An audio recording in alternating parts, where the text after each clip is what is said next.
se ha hablado y estamos viviendo la pandemia del coronavirus, pero también hay otros términos que han sonado que son endemia y epidemia. ¿Podríamos hablar de eso, doctor? Bueno, muy rápidamente, el coronavirus es una enfermedad de transmisión y se ha convertido en un problema de salud pública. ¿Por qué es un problema de salud pública? Porque es una enfermedad que ataca rápidamente a un gran grupo de personas. Cuando eso se sitúa en una zona específica, por ejemplo el estado Táchira o una región del estado Táchira, se llama endemia. Cuando sobrepasa los límites de esa región y abarca, por ejemplo, una nación o dos o tres naciones de una región grande geográfica, se llama epidemia. Y cuando toma el globo terráqueo, se llama pandemia.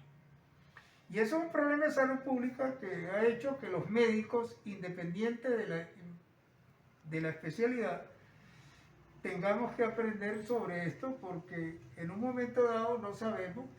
Hay un grupo que son los más jóvenes que están en el frente de batalla, y los que estamos ya de edad madura ya quedamos como asesores sobre esto, pero todos tenemos que estudiar.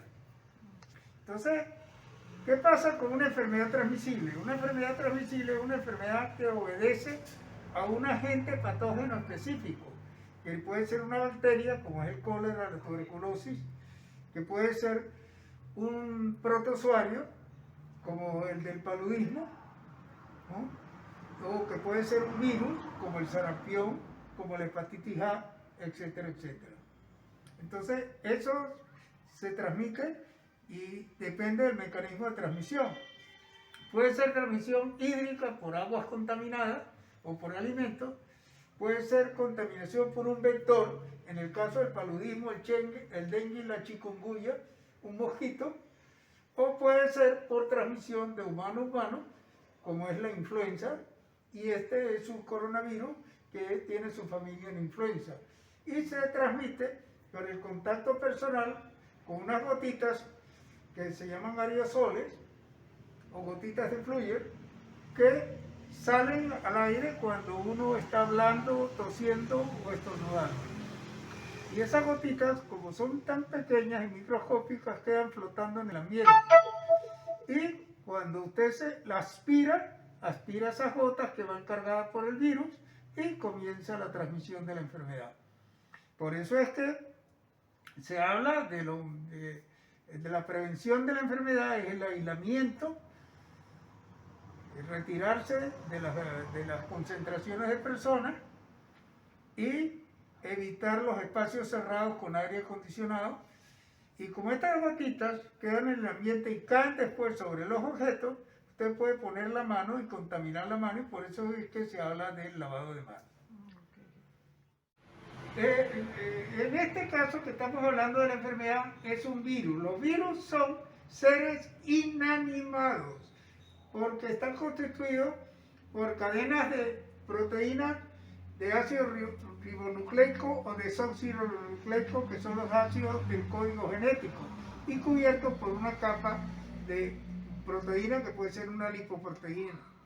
Se le llama coronavirus porque él tiene una corona de espigas que le dan la impresión de corona, precisamente al ser estudiado por el microscopio electrónico, que es el único instrumento con lo que se pueden visualizar.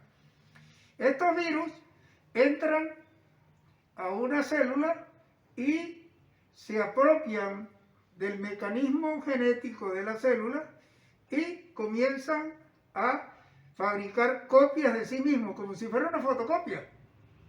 Y cuando sobrepasan el número, revientan la célula, invaden la sangre y van a otra célula, las vuelven a invadir y se repite el ciclo. Este es un virus que ya conocíamos su familia, porque hubo las epidemias en años anteriores del SARS asiático y del MERS oriental, que fueron el primero transmitido por murciélagos en China y el segundo transmitido por los camellos en los países arábigos. Afortunadamente los pudimos contener y ya los conocíamos. Pero este es un virus nuevo que no conocíamos y con una cantidad de lesiones que no estábamos preparados para verlas y hacerlas.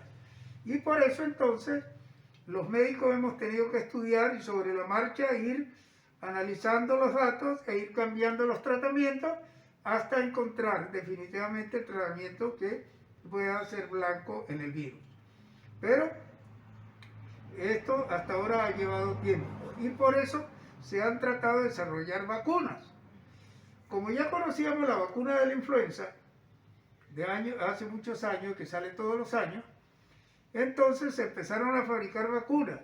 Las vacunas aparecieron en el año 1786 con Jenner, que descubrió la vacuna antivariólica, porque se dio cuenta que las ordeñadoras que ordeñaban vacas que tenían unas pequeñas ulceraciones llamadas cowpox, que eran unas ulceraciones parecidas a la viruela, hacían formas suaves de viruela.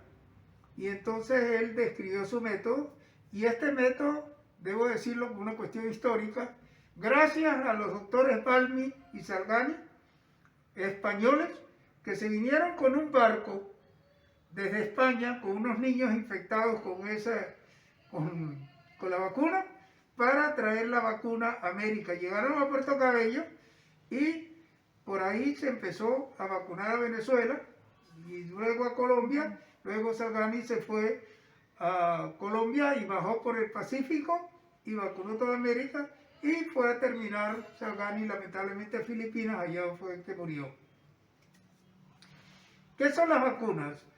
¿Cómo actúan las vacunas? Las vacunas llevan la capacidad antigénica, es decir, la capacidad de despertar la inmunidad natural en el individuo.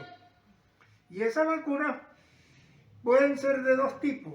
La vacuna con virus atenuado, es decir, un virus que se le baja la capacidad agresiva de producir la enfermedad, pero le queda la capacidad de despertar la inmunidad, que es la capacidad antigénica. Esa es la vacuna rusa y una vacuna china. Pero a raíz del 2013, que se desarrolló la ingeniería genética y la biología molecular a marcha forzada, ahora se está usando ARN, se toma una pequeña partícula que es la que produce la contaminación, pero no la agresividad de la enfermedad, y esa se introduce en el cuerpo humano y eso despierta el mecanismo inmunitario, que tiene dos vertientes: el humoral o bioquímico y el celular, que es el que va a destruir el virus. Entonces, pues esa vacuna, el ARN, y se están desarrollando, esa es Moderna, Pfizer, AstraZeneca, etcétera, etcétera, etcétera. Todas las vacunas, hago énfasis en ello, son buenas. La rusa, por ejemplo, tiene una efectividad del 95%. Y las otras están entre el 70 y el 75 y 85%. De manera que es una de las mejores formas de prevenir la vacuna. Ahora vamos a otra parte de las vacunas. Que se han criticado mucho las vacunas, y a pesar de hoy, siglos después de que se descubrió la vacuna, todavía hay una cantidad de grupos organizados antivacunas, incluso en países desarrollados como Europa y Estados Unidos. A pesar de todas las pruebas que han dado. Fíjense ustedes, la viruela fue una de las epidemias que causó más muertes en el mundo. Y gracias a la vacunación antivariólica, la viruela desapareció de la faz de la Tierra por ahora. Y así se sigue mucho. Hay la vacuna contra el sarampión, la vacuna contra la hepatitis A, etcétera, etcétera, etcétera. Ahora, ¿qué pasa? Se ha criticado y se habla de fase 1, fase 2, fase 3. La fase 1 es el laboratorio. Se descubre la vacuna, se descubre el agente, se estudia su capacidad de agresividad y genética y antigénica. Se prueba en animales de laboratorio. Una vez que se ve que es efectiva en los animales de laboratorio, se pasa a la fase 2. ¿Qué es la fase 2? Es un grupo pequeño de voluntarios con grupos etarios bien definidos, o sea, grupos de edades, en factores de riesgo, y se prueban ellos y se espera por lo menos un tiempo prudencial a ver si tiene efectos colaterales indeseables. Luego se pasa a la fase 3. La fase 3 ya es miles de personas, por lo menos 500.000 de personas, para probar y se evalúan los efectos colaterales que se pueden presentar. Eso se hace con un mecanismo estadístico que se llama estudio doble ciego. Es decir, se toman dos grupos, a un grupo se le pone la vacuna y a otro grupo se le pone un placebo, que es algo inofensivo que no es vacuna. Se estudian los dos y tanto el vacunado o el que le pusieron el medicamento o el placebo y los vacunadores, los que están colocando eso, no saben si estaban poniendo la vacuna o no. Y luego se hace el análisis estadístico. ¿Qué pasa? Normalmente las vacunas duran un tiempo entre 13 a 15 años para ver los efectos a largo plazo. Pero con este problema que tenemos actualmente y la paranoia que ha despertado esto, pues obviamente esas fases se recortaron bruscamente. Así que será el tiempo el que dirá. Pero por ahora mi recomendación personal es vacúnense. ¿Por qué hago esta recomendación? Cuando hay una epidemia, sobre todo por los virus, se alcanza la inmunidad de la población, que se llama la inmunidad del rebaño, cuando el 70% de esa población ha sufrido el virus, o ha soportado el virus, o se ha vacunado. Ahora, nosotros somos 7.800 millones de habitantes. Calculen cuál es el 30% y cuánto tiempo va a ser ese 30%. Además, hay otra variable que es importante, sobre todo para nosotros. Quienes van a aprovechar esto van a ser los países que tienen mayor capacidad económica, que están comprando la vacuna. Y los países que tienen menos capacidad económica, como nosotros, vamos a ser los últimos en vacunar. Así que esto va a tardar 2 o 3 años más. No se hagan ilusiones que eso es para el mes entrante. Ahora yo quisiera finalmente dar unas recomendaciones, porque lo mejor es no enfermarse. Y para no enfermarse hay que protegerse. Y eso va primero, evitar el contacto con la multitud, que es lo que se llama distanciamiento social. Evitar la asistencia a conciertos, bailes, fiestas, etcétera, donde se acumulen una gran cantidad de personas. Cosa que, por cierto, perdonen, aquí se ha violentado porque se criticó la Vuelta a Táchira y aquello fue un desastre, ustedes viendo acá cómo se acumuló la gente. Luego el lavado de las manos para evitar esas gotitas que se echaron. Y luego evitar la transmisión persona a persona con el cubreboca y ponerse también lentes transparentes, etcétera, etcétera. ¿Quiénes son los factores de riesgo? Los grupos de riesgo son los mayores de 60 años o aquellos que tengan lo que llamamos los médicos comorbilidad, es decir, enfermedades preexistentes crónicas, diabetes, hipertensión arterial, pacientes que están recibiendo quimioterapia por un proceso canceroso, etcétera, etcétera. ¿Quiénes llevan y hacen que los grupos de riesgo se contaminen? Precisamente los familiares. Ahí donde está el problema.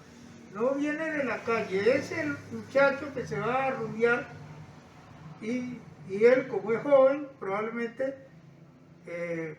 no tiene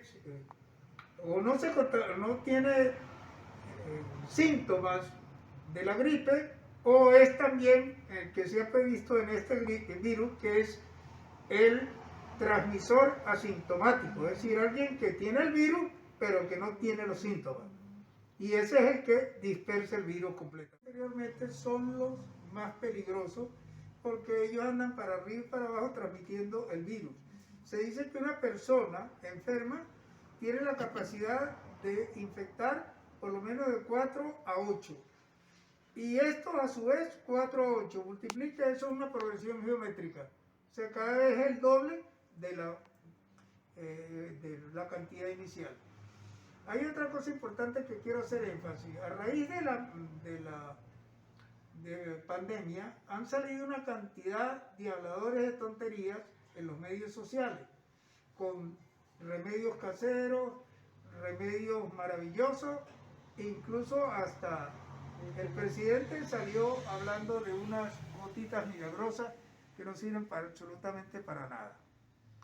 Entonces tengan cuidado con esos charlatanes de las redes sociales, porque incluso salen médicos que dicen que son médicos, pero todo médico tiene que decir dónde, en qué colegio médico está inscrito y su número de inscripción. Por ejemplo, el mío, yo estoy inscrito en el Colegio de Médicos del Estado Táchira, Venezuela, y mi número de inscripción en el Colegio Médico es 265. ¿Okay? Así que ahí tienen para que comprueben, pueden llamar al Colegio Médico a ver si el 265 le corresponde al doctor Carlos Jaime. Bien, entonces, y la otra cosa es esa precisamente de los empíricos. Y finalmente, mi consejo final es que cuando llegue la vacuna, no le tengan miedo. Vacúnense. ¿Ok?